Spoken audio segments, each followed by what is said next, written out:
Είμαστε το μοναδικό κομμωτήριο στην Ελλάδα που ισιώνουμε καρφί κολλημένο στο κρανίο.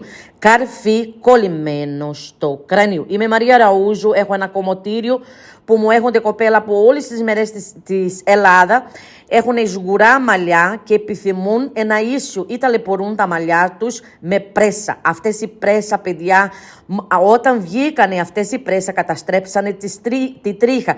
Ήρθε η βιολογική κερατίνη που δεν έχει φορμαλντεΐδη, που δουλεύουν μέσα στη τρίχα. Έχει χρόνο αναμονή, η πελάτης μένει με το προϊόν στο κεφάλι.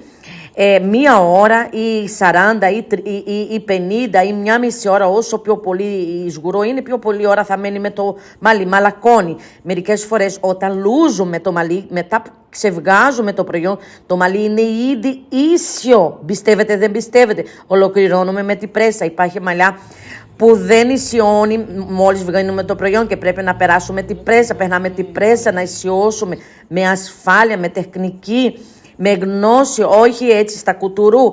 Δεν είναι έτσι, παιδιά. Λοιπόν, εσύ που δίνεις πολλά λεφτά στα κομμωτήρια κάθε εβδομάδα, κάθε μήνα πας και ισιώνεις το μαλλί σου, κάθε 3 μήνες πας και έχεις σγουρό μαλλί και συνέχεια περνάει ο επαγγελματία από πάνω μέχρι κάτω. Όταν βγαίνει η ρίζα θα κάνουμε. Δεν θα κάνουμε τίποτα άλλο. Η ρίζα και τα υπόλοιπα των μαλλιών θα κάνουμε κάτι άλλο. Θα βάλουμε μια θεραπεία να θρέψει αυτό το μαλλί. Καταλαβαίνετε, σας λέω. Εγώ τα ελληνικά μου δεν είναι καλά, αλλά για τη δουλειά μου φτάνει. Σε ευχαριστώ πάρα πολύ, εσύ που με κοροϊδεύεις, εσύ που γράφεις από κάτω, που με κράνεις από κάτω και μου λες μπουρδες. Κοίτα να δεις. Αυτό το μαλλί βλέπετε, σγουρό baby hair. Αυτό είναι το πιο εύκολο μαλλί να ισιώσει. Αυτό το αγαπάω πάρα πολύ, γιατί μεγάλη διαφήμιση. Να το! Εκεί είναι η ώρα της αλήθεια, λουσμένο, κολλημένο στο κρανίο. Σας ευχαριστώ πάρα πολύ. Πολλές κοπέλες από πάρα πολύ μεριά της Ελλάδα, πάρα πολλές παραγγελίες ζητάνε το προϊόν. Πουλάμε τα προϊόντα, εσύ που είσαι επαγγελματία, χάνεις. Και καλά να πάθεις, γιατί εσύ δεν έχεις ένα καλό προϊόν. Να το.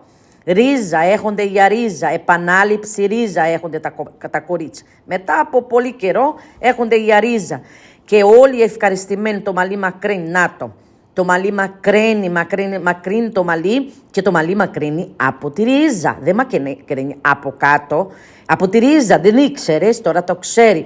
Δεν είναι θεραπεία μαλλιών, δεν είναι θεραπεία να μειώσει το όγκο, είναι να ισιώσει το μαλλί. Έχουμε άλλες υπηρεσίες, μπότοξ, λίανση, άλλες θεραπείες εκεί στο κομμωτήριο, αλλά το βασικό, το παν της δουλειά μας είναι οι ισιωτικές